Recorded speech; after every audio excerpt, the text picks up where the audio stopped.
Hello, everyone, and welcome to Slash Film Daily for Monday, July 26th, 2021. On today's episode of the show, we're going to be talking about the latest film and TV news.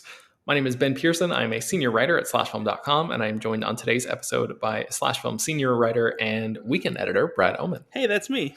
All right, Brad, let's jump right into the news today. I think actually, as we were wrapping up Friday's podcast episode, some really interesting news broke, and that is that Michael B. Jordan is developing his own Black Superman movie for HBO Max. So we know that J.J. Abrams is going to be making a movie for Warner Brothers that is going to be featuring a Black Superman in the lead role. My understanding of that project is that it features the character of Kal-El, but just like reimagined as a Black person instead of, the typical, whatever you want to call that, Kansas white boy of, even though he's an alien, that we've seen in previous iterations of the Superman mythology. But now Michael B. Jordan is developing his own version of a Black Superman project. This is for HBO Max, so it's unclear if it's going to be a movie or a streaming show. But evidently the focus in this movie is going to be on a character named Val Zod, which I have never heard of before. But he is a Black character who's described as one of the last Kryptonians of his universe and the second to use the mantle of Superman. Evidently, he is from Earth 2, like a parallel universe in the multiverse kind of situation there. So, Brad, first of all, since you've been covering superhero lore and all that kind of stuff for the site for a long, long time, have you ever heard of Val Zod before? Did you know about that character? No, I had not encountered that character before. I haven't really heard much about him in my superhero bits coverage. So what do you think about the idea of two, I guess, like parallel Black Superman projects going on, and specifically about Michael B. Jordan developing this second one here?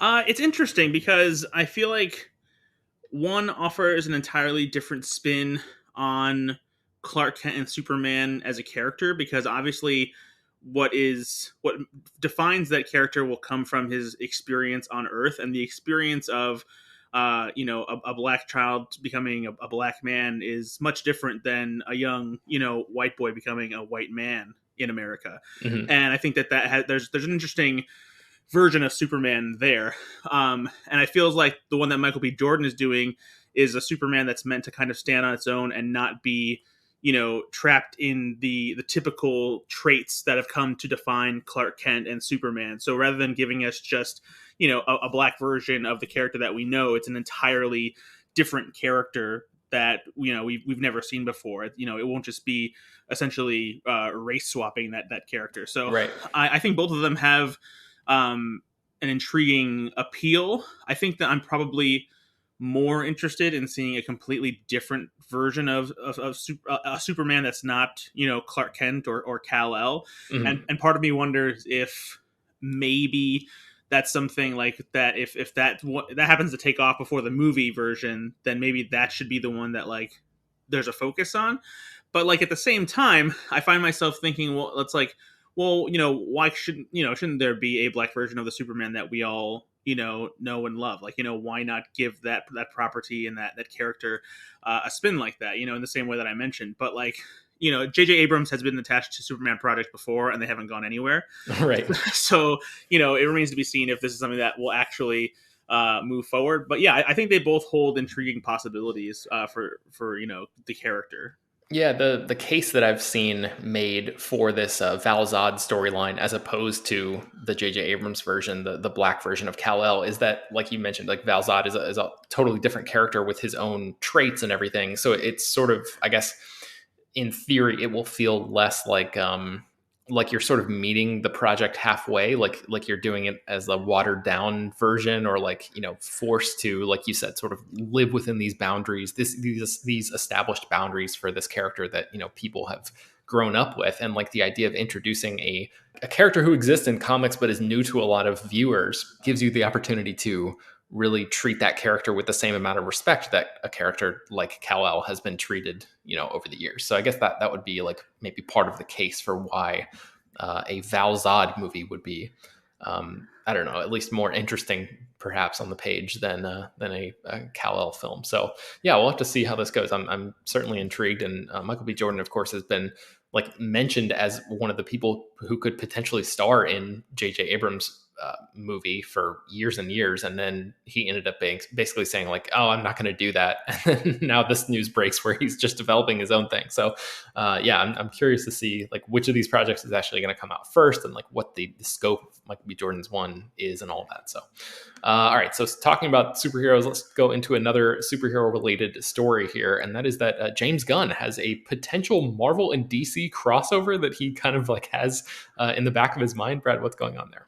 Yeah, so I mean, the idea of a Marvel DC crossover isn't out of the question. It's happened in comic books before, but of course, big screen licensing rights make it a little bit more complicated to happen on the big screen. For a while, it was hard enough having certain Marvel characters cross over into one another because Fox owned a variety of Marvel characters, and then so did Disney and Marvel Studios.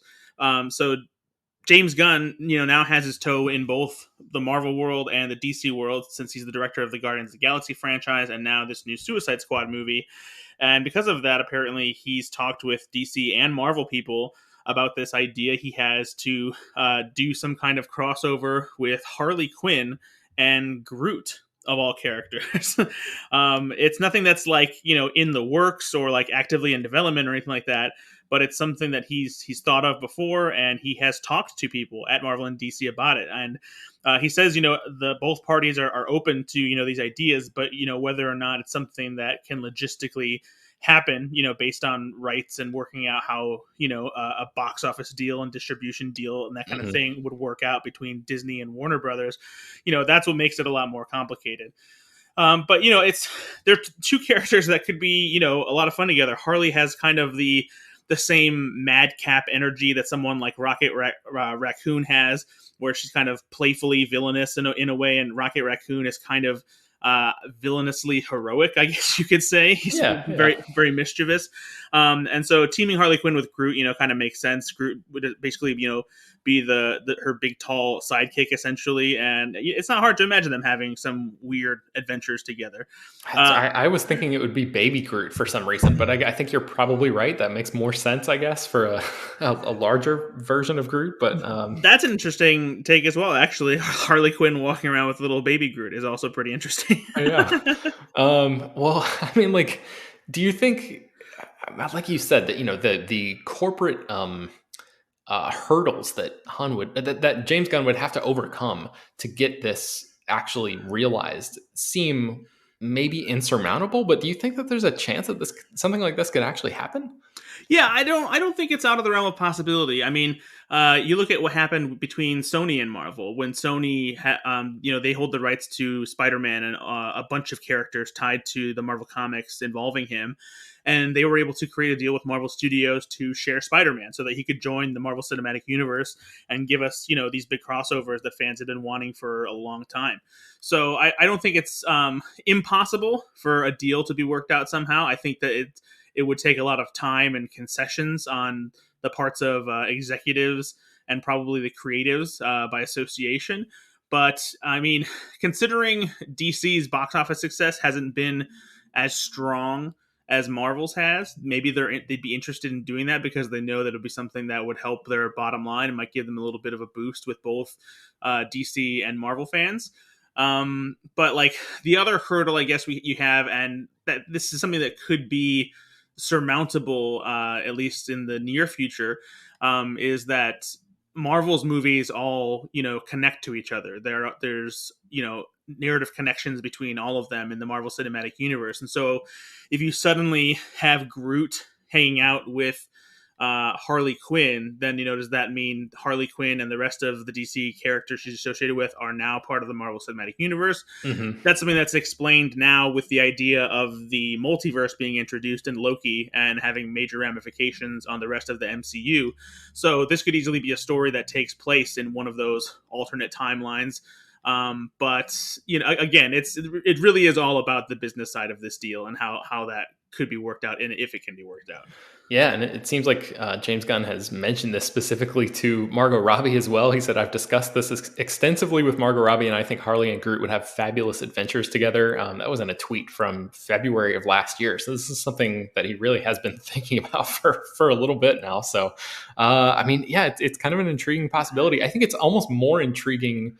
I mean, it's intriguing on the one level of like, it would be fun to see those particular characters together, but I think it's more intriguing of just like the implications. Like if this one movie can happen where these two characters can come across the aisle and star in the same film together, does that then open the floodgates for like all sorts of other possibilities of future crossovers and stuff? And like, obviously comic book movies are like the biggest thing in Hollywood right now. And I think it's safe to say right now that the future of the film industry is sort of hanging in the balance with COVID and everything. Like nobody knows exactly how this is going to shake out. So if comic book movies become the thing that is like the only, one of the only big viable, I guess like options to make money theatrically, even more than it already had been, maybe it makes it a little bit more likely that a crossover like this between two big comic book movie companies would be possible. So yeah, and plus I think that the idea there too is this could be something that where Marvel again kind of paves the way for a big movement in Hollywood, because when the Marvel Cinematic Universe started taking shape, all of a sudden studios were all about big crossovers and building their own cinematic universes with the franchises that they had. Mm-hmm. And, just recently we were talking about why hasn't the G.I. Joe and Transformers, crossover happened when that seems like such a big box office, possibility. And I think that if they figure out a way to do something that has a DC Marvel crossover, whether it's, Harley Quinn and Groot or something else, then that could pave the way for studios to be like, you know what, fuck it, let's try, mixing these things together. And in one way that sounds like, just a terrible Space Jam Warner Brothers server versus nightmare that will take over Hollywood. But there are ways to do it, I think, in a creative way. And then the other side of this too, I think, is that recently we heard that Marvel was going to have a whole animation studio. So maybe this is something that could be explored in that way and not have any effect on the larger Marvel Cinematic Universe. That is interesting. Yeah, I hadn't thought about that. And I guess Harley Quinn has her own HBO Max show, so maybe like Groot could be like a one-off or something where it's like that version of Harley Quinn from that show, or it could be like a whole different thing with Margot Robbie as Harley Quinn as a completely different like animated version of that character. Yeah, that's right. That's a great point. Okay, so let's talk about our next story here, which is a new Exorcist trilogy is in the works. I think late last week we were talking about David Gordon Green, who recently directed and sort of revived the Halloween franchise. Excuse me. He is going to be directing an Exorcist movie that is going to be a direct sequel to the original film. And now we've learned that, thanks to the New York Times, they broke this news that David Gordon Green is actually going to be overseeing a whole new Exorcist trilogy of movies. And Leslie Odom Jr., who starred in One Night in Miami, and he was in Hamilton, he's been in a bunch of other stuff, is going to star in these movies. And Ellen Burstyn, who earned an Oscar nomination for her performance as the mother in the original Exorcist film, is going to be coming back to the franchise for the first time. So she showed up in that first movie, but she did not appear in any of the sequels or prequels or any of the other franchise stuff that has come out since then. We know David Gordon Green is going to be directing just the first of these new movies. It's unclear whether or not he's actually going to be directing the second and third. He's going to be serving as a screenwriter. Danny McBride, who helped him develop these new Halloween films, wrote the story along with a guy named Scott Teems, who worked on a film called The Quarry. So there's a lot going on here. I mean, just like a gut check reaction, Brad, the idea of a trilogy of new Exorcist movies with Leslie Odom Jr. and Ellen Burstyn, what are your thoughts?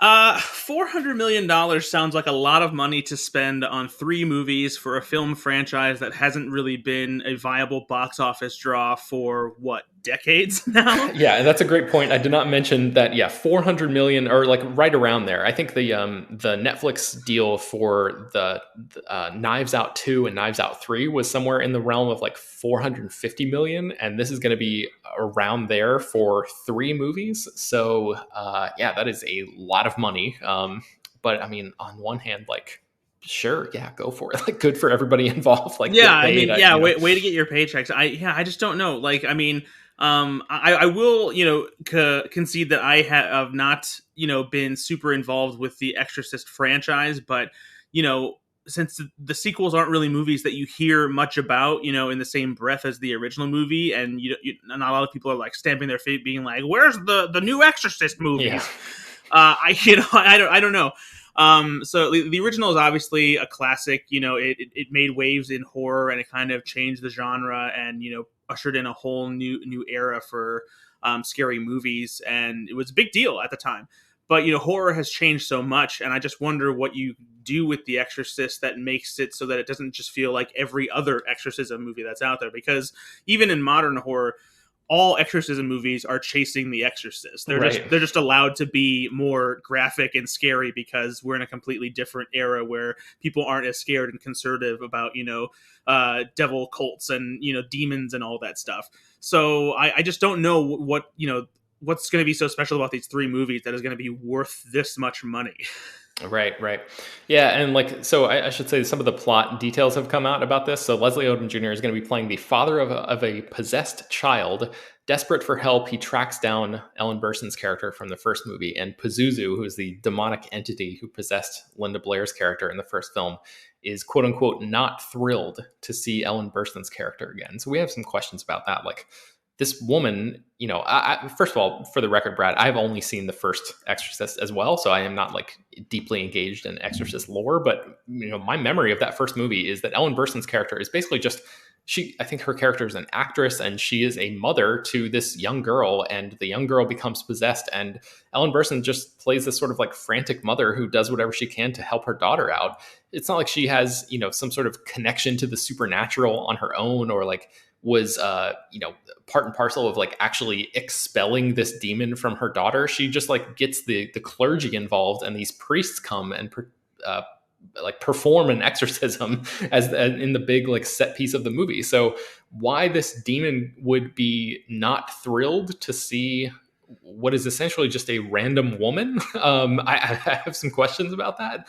And then basically when the press release came out to confirm this New York Times story, they said the same thing, Leslie Odom Jr., Ellen Burstyn, but they didn't give any details about exactly how many of these three movies those people are going to be in. So is this a story that is going to play out over the course of an entire trilogy where a father is trying desperately to get this demon out of his daughter for 3 full movies? I mean, I don't know. I still, like I said, have some questions here, but maybe we're looking at a Terminator situation here, where after the exorcism, from the first movie, Ellen Burstyn's character, she's taking it upon herself to learn everything she can about demons, and she's become, an exorcist in her own right. And now she's just the most badass exorcist on the block.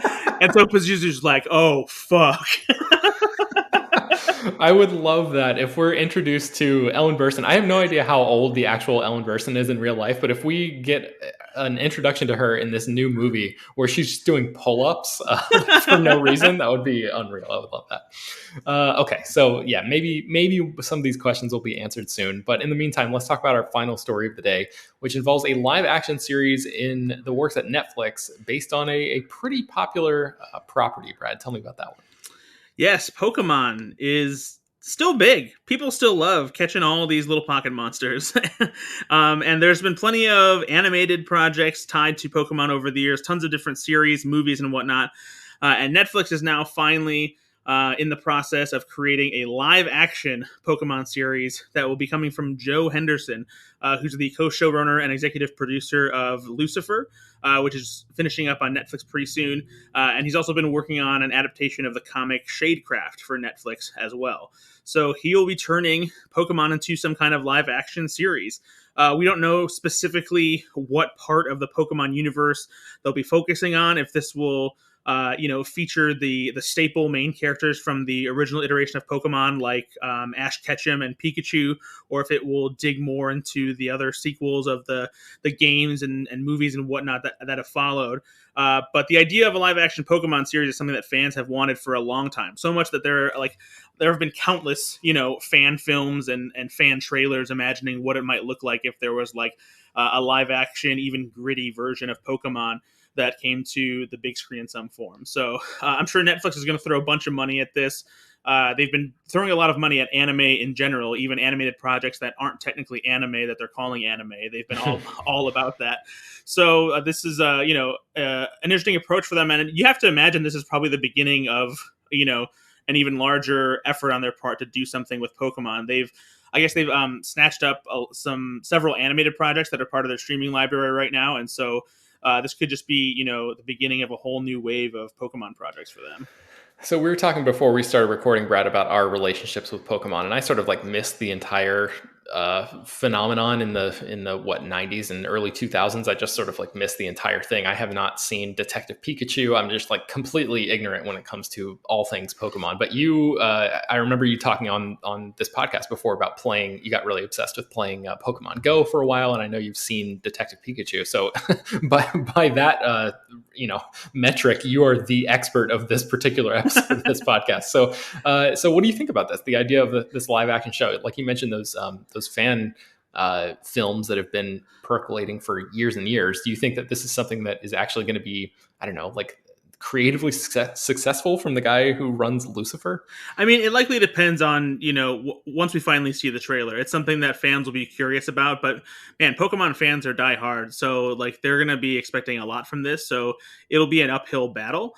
Also, having not seen Lucifer, I don't necessarily know, what to expect from someone like Joe Henderson with a project like this, but Pokemon has such a big, sprawling mythology and world that there's so much that you can pick up on, and like it shouldn't be too hard to do something that stays loyal to what people want from Pokemon. Like they want to see these monsters battling, and they want to see characters that they haven't seen in live action for a long time, like Ash. So I think that there's a lot of potential here, and it all depends on the execution, because obviously you're not going to just echo what they did in the anime, because anime has, especially when it comes to Pokemon, has a tone that's hard to translate to American cinema. It's a little bit goofy, and like honestly, the best way to do this would be just to have like something that's akin to Speed Racer, because Speed Racer was somehow able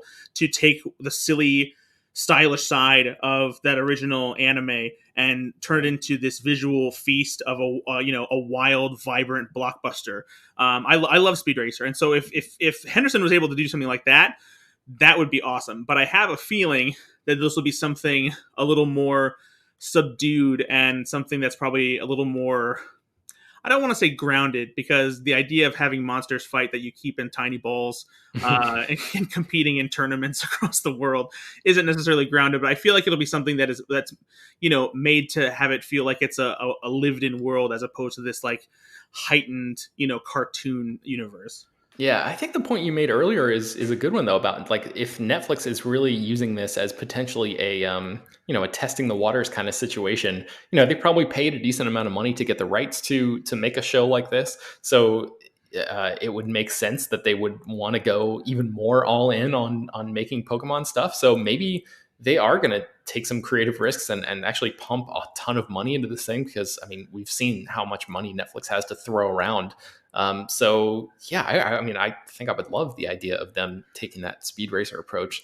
Yeah, because Detective Pikachu, I think that's partially where the movie failed. Aside from the fact that it took one of the weirder stories from Pokemon video games and turned it into a movie, the presence of like Ryan Reynolds as this, talking Pikachu with the, Reynolds sarcasm and charm, and combining it with almost like a Real Steel, Ready Player One-esque, environment where, the Pokemon feel like they've just been brought to life with like a computer animated render, basically like they feel like they came from the Warner Brothers serververse again. So I think that doing something that's maybe a little more stylized could be beneficial to a series like this. Cool. All right. Well, yeah, we'll be keeping a close eye on that, I'm sure.